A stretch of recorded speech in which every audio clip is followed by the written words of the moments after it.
నమస్తే. ఘంటారావానికి స్వాగతం. మనిషిని పరామర్శించేవారు పరిచయస్తులు. మనిషిని పరామర్శించేవారు పరిచయస్తులు. మనసును స్పర్శించేవారు ప్రాణమిత్రులు. దీంట్లో తేడాను మీరు గమనించే ఉంటారు.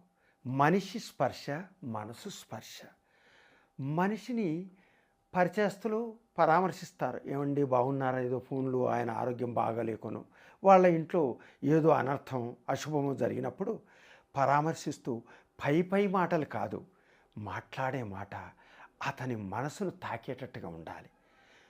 నేనున్నాను, మీకేం ఇబ్బంది వచ్చినా నేనున్నానండి, మీరేం భయపడని అవసరం లేదు, బాధపడని అవసరం లేదు అని అన్నప్పుడు ఆ మనిషి లభించే ధైర్యం, సత్తువ చెప్పనలవి కానంతగా లభిస్తుంది.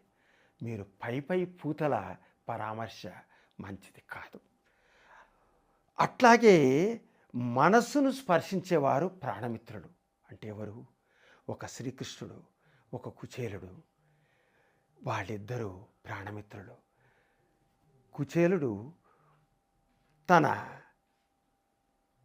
దారిద్ర్యంతో బాధపడుతూ తన ధర్మపత్రి సలహా మేరకు కృష్ణుణ్ణి కలిసినప్పుడు కృష్ణుడు తన స్నేహితుడిని చూడగానే అతనికి ఇతను కృష్ణుడు ఇచ్చిన గౌరవం, మర్యాద, ఆరాధన, అతిథి మర్యాదలు ఇవన్నీ చూడగానే కృష్ణుడు తానెందుకు వచ్చాడో, ఏం అడగడానికి వచ్చాడో కూడా మర్చిపోయాడు. ఎందుకంటే కృష్ణుని యొక్క ఆతిథ్యం ఆయన మనసును స్పర్శించింది.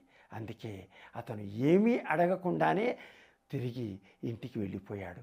ఏమీ అడగకపోయినా శ్రీకృష్ణుడు ఒక ప్రాణమిత్రుడై అతనికి అన్నీ సమకూర్చాడు. అందుకే మనసును స్పర్శించేవారు ప్రాణమిత్రులు అవుతారు.